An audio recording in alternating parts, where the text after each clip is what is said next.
to talk about the science of psychic phenomena, because that, being a physics type person, that's the big thing that I want to know, is how does this work? How is this compatible with physics? Because that was my thing. How is it compatible with science? Obviously it happens. Okay, I don't think there's anybody in this room who doubts that it happens. The question is, how does it work? How do all of these things work? How do clairvoyance and clairaudience, how does remote viewing work? How does precognitive work? How on earth can you communicate with the dead, or communicate with spirit beings, or connect with a spirit guide? All of those things are critical things for us to understand. How on earth do they work? So if I were to just throw out the question and say, what one physics theory do you think explains psychic phenomena? What would you say? Everything is energy. Everything is energy. I'm astonished nobody's answering. Quantum physics. Everybody talks about quantum physics and entanglement theory. Thank you. Thank you. Okay. Well, first I'm here to tell you that's the wrong answer. Now that's the answer everybody uses, but in my opinion, this is my opinion. In my opinion, it's the wrong answer. And let me explain why. If I have stomach troubles and I go to my doctor, and my doctor says, oh, you have gastritis. Okay? And I'm going to give you a purple pill and a pink pill and a blue pill and a yellow pill, and go home and take it and stay on them for the rest of your life so you make the pharmaceutical companies really rich. Okay. Has the doctor told me what's wrong with me? What is gastritis? Gastritis is a symptom. It means that my stomach is inflamed. It's not an explanation. It's only a symptom. When you talk about entanglement and say that it's just entanglement, well, the problem with that as an explanation is it's a symptom. It's no more an explanation than gastritis is of why my stomach's inflamed. Gastritis is a description of what I'm experiencing, that is an inflamed stomach, but it doesn't explain why it's inflamed or how to fix it.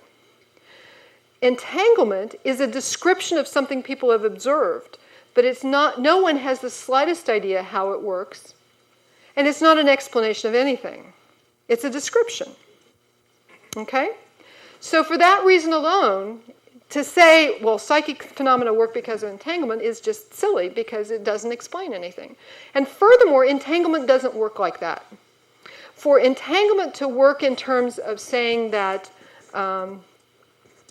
we are psychic because in the Big Bang, everything in the universe was entangled with everything else in the universe, and therefore we all have connections to everything in the universe, and therefore we can get access to any information about anything in the universe, which is sort of the way the entanglement quote explanation goes, ignores the reality that entanglement is both difficult to create and easy to destroy. And for it to have hung around for 14 or 15 billion years is so unlikely as to be ridiculous. And in particular, we know that most particles are in fact not entangled with each other, not in this quantum mechanical sense. So that's not an explanation. But that's okay. We'll let the physicists play with that for a while. They think that they're onto something. But it's the wrong something. So, okay. So let's talk about, let me just list a bunch of things that we have to be able to explain. For example, we have clairsentience. And when I say sentience, I mean all sensory modes. That is clairaudience, being able to hear, clairvoyance, being able to see, clairkinesthesia, being able to feel or touch, all the remote sensing things. And this includes, sort of as a subcategory, remote viewing. Okay? We have precognition. Everybody knows what that is, right? As you can foresee or sense something from the future. We have, what else do we have? We have channeling. We have mediumship. What else do we have? Help me out. What am I forgetting? Clairaudience is part of clairsentience. Clairsentience is just any sensory mode that you can perceive at a distance. So it's like clairvoyance and clairaudience. It's all up there. Astral projection, yeah. What am I forgetting? Psychometry, right?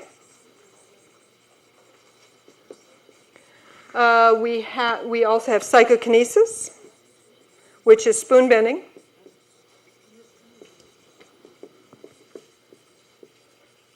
Whoops. Okay, pretty much, I think this pretty much, yes? That's, that's psychokinesis. It's channeling or mediumship. So it's sort of a combination, it's multiple sensory versions of that. I think this pretty much covers most of it, and if I forgot one, I just forgot it. Okay, so I'm going to leave psychokinesis out for the moment. Now, past life regressions. How could I forget past life? Okay. Experiencing other lives, visiting your Akashic records, life planning, and so forth.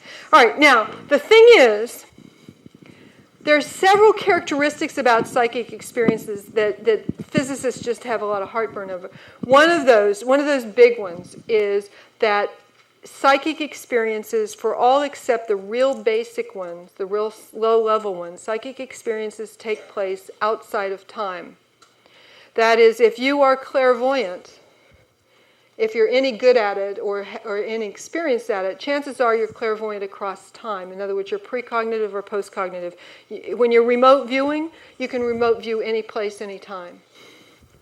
One of the reasons some remote viewers have occasional difficulties is because they remote view a location and they get the location as it was 50 years ago, or they get the location as it will be 3 months from now, but they don't get the location right now unless they're carefully targeted for the date as well as the location.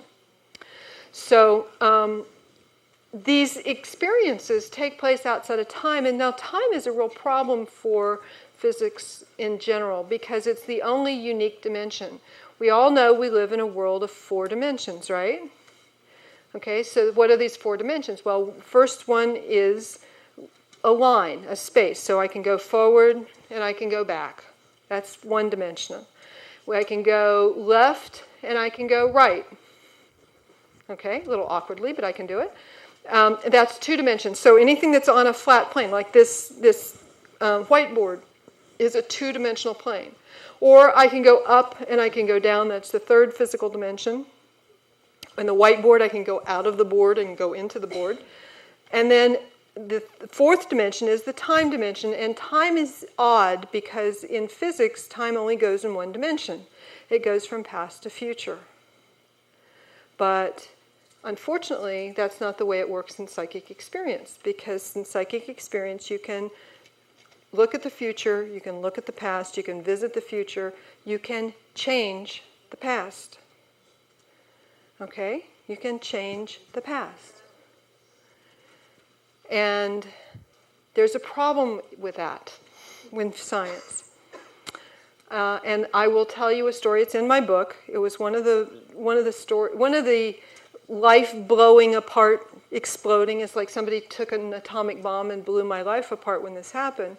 I had an experience, actually is at the remote viewing session, where one of the exercises is to remote view someone who has requested healing, remote diagnose them, and then heal them as best you can using the standard, any kind of standard healing techniques you want.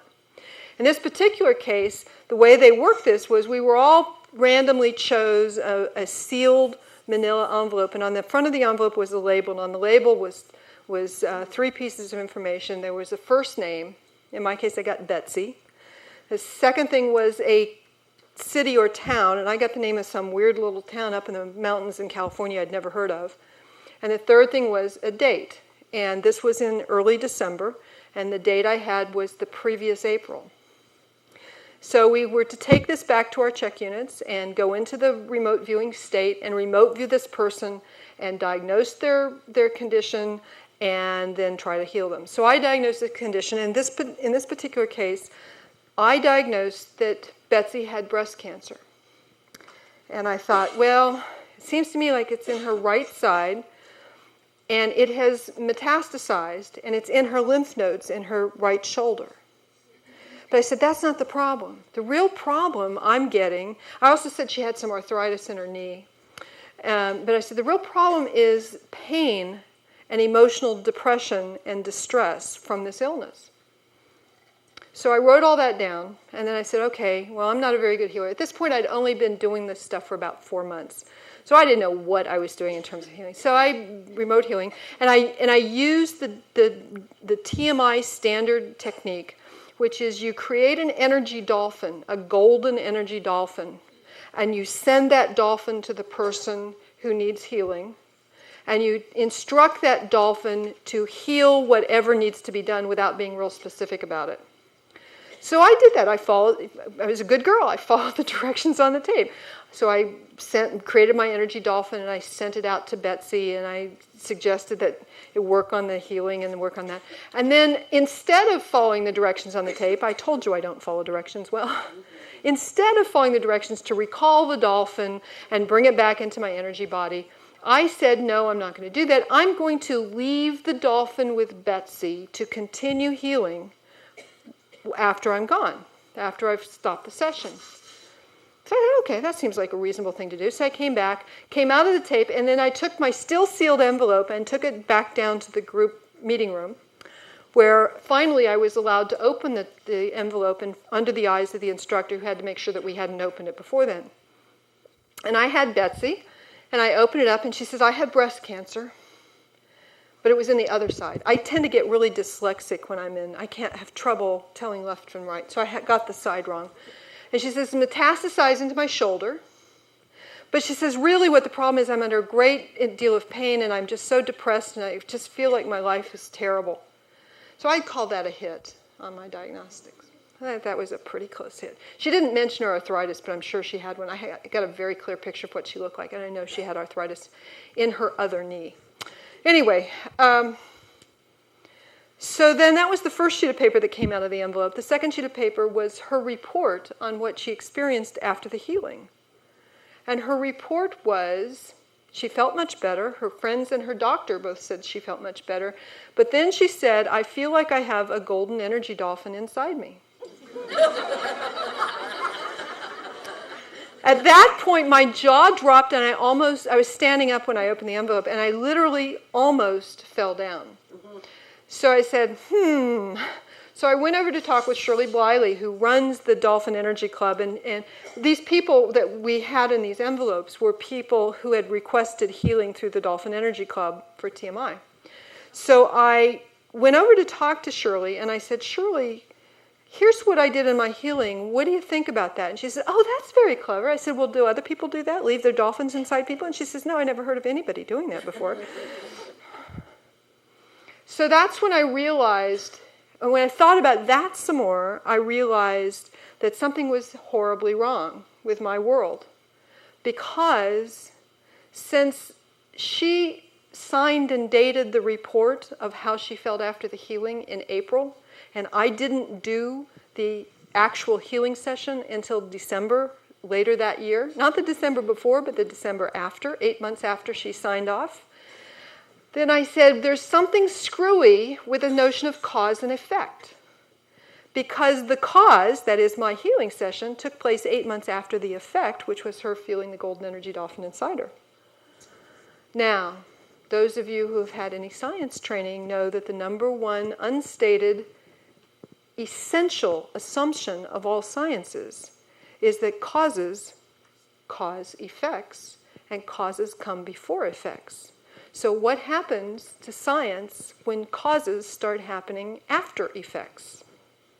When you can't tell which is a cause and which is an effect.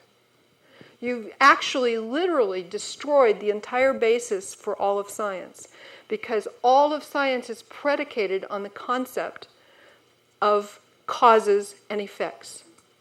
And if you get rid of time's arrow, that time goes from the past to the future and doesn't go from the future to the past, that causes have to go before effects and not after, then you have destroyed every assumption under which all science, not just physics, but chemistry, biology, every science is based on the presumption of cause and effect in time's arrow.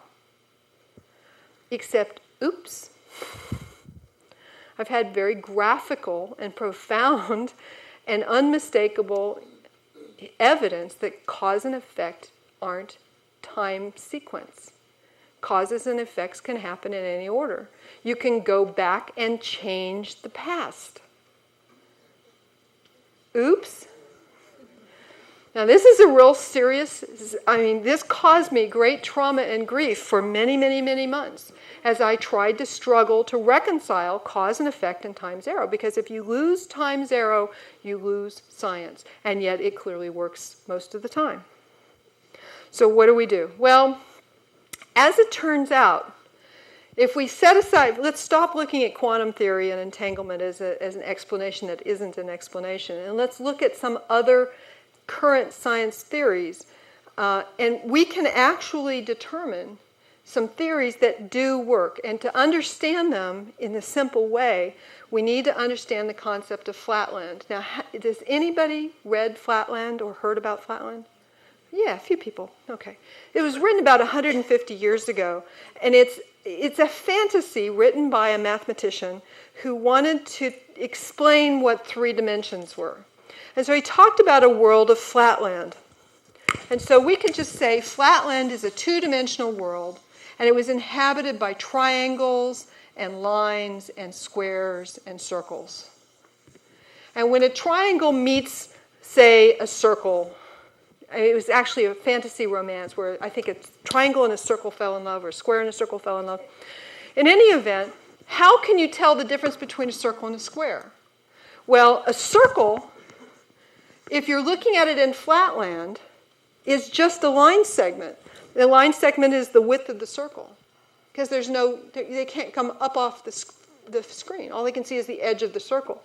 But a circle looks the same width in all directions. The diameter of the circle doesn't change no matter which angle you view it from.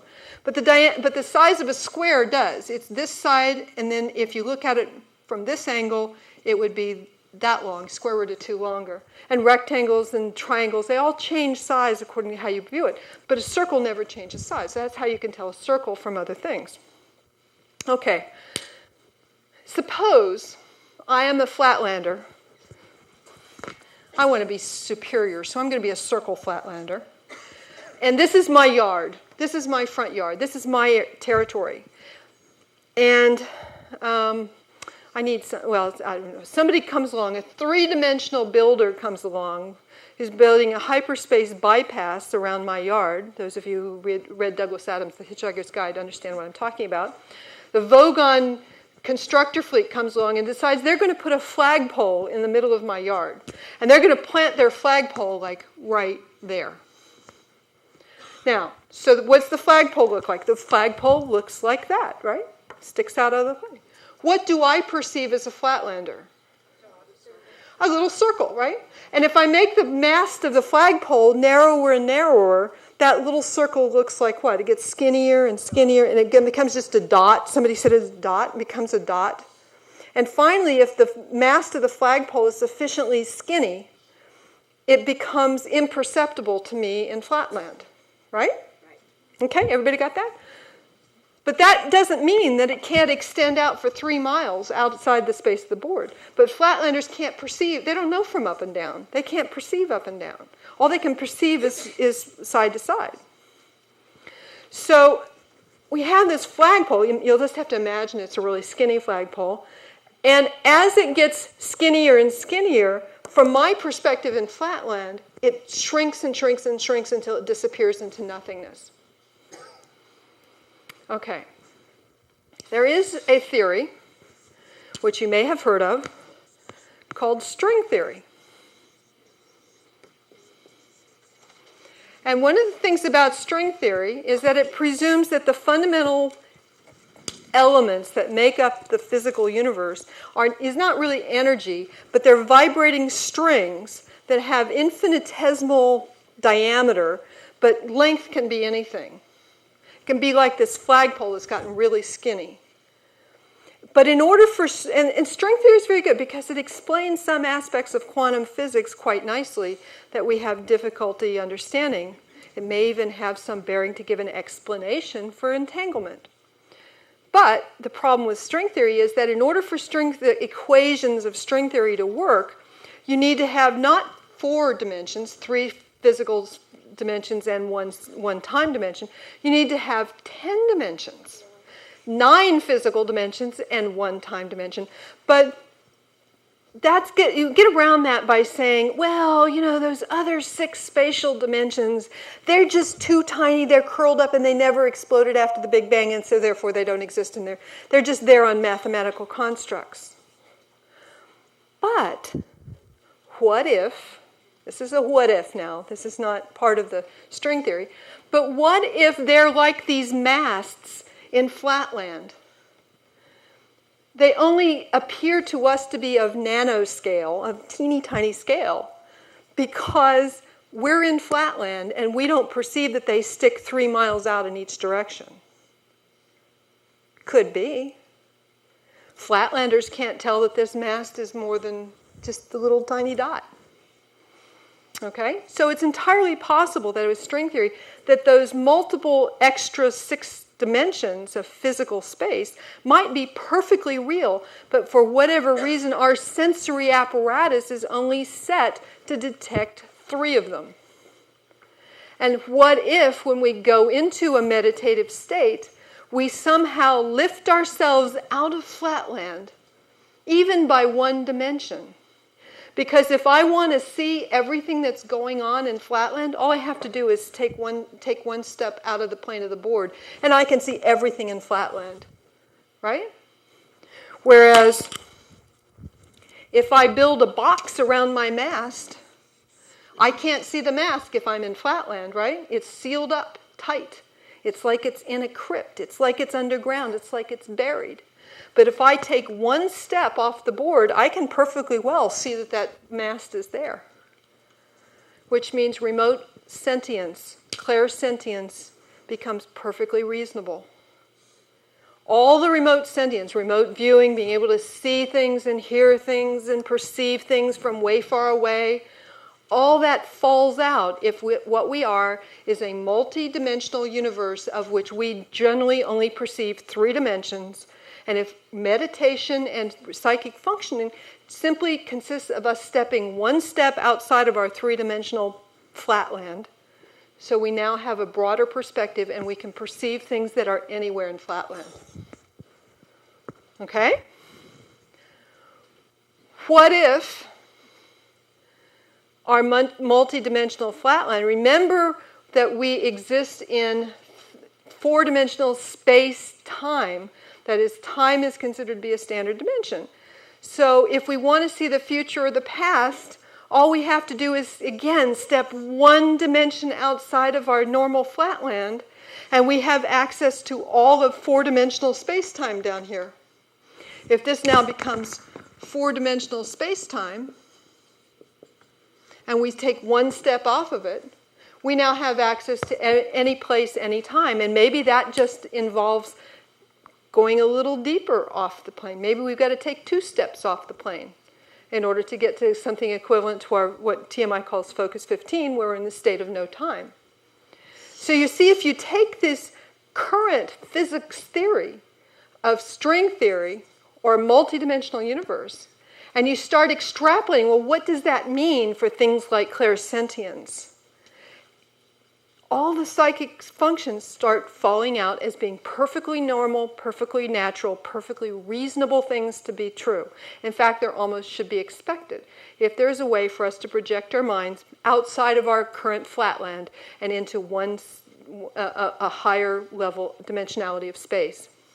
It even explains how you can see in remote viewing inside a locked box. It's perfectly reasonable. It's absolutely reasonable. It's not even weird. I know that's a real come down for us all, but it's not weird. It's perfectly normal.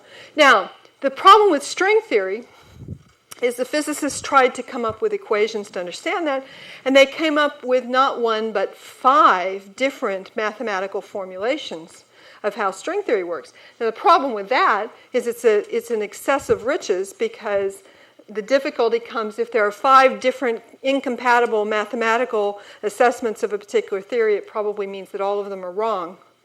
So someone came up with the concept of membrane theory.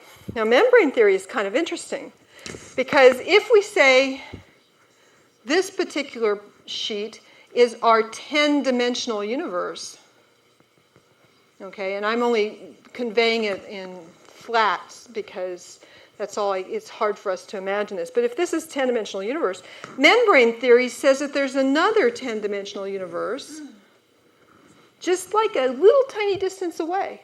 And there's another 10-dimensional universe, a little tiny distance away from that. And these are now called membranes. And that basically means that we really are in an 11-dimensional universe, 10 dimensions for each universe and 11 dimensions for the membranes. You can think of the membranes as like a stack of paper, if you've got reams of paper, and each sheet of paper is a 10-dimensional universe. That's a really good analogy. They're stacked really close together, so you could potentially move between them. Now, the nice thing about going to membrane theory is that the one thing that seems clear is if you go to 11-dimensional universe, those 5 different string theory formulations fall out as being 5 different descriptions of the same thing. So membrane theory looks like it's actually a better description than string theory. Okay, so now we're cooking, we're grooving along, okay, but we're not done yet, because we still have issues of things like how do you get information that's really, really fast. Okay. Well, we can do that too. There appears to be reason for... I'm sorry, go ahead. Just a quick question. I was wondering how they came up with the number 10 for the number of the dimensions. Oh, because that's the smallest dimension in which the equations work. Okay. But I'm not even going to begin to try the equations because, first of all, I can't, and second of all, nobody else would understand them either. So, but that's the smallest dimension in which all the equations work out for self-consistency with the vibrating strings.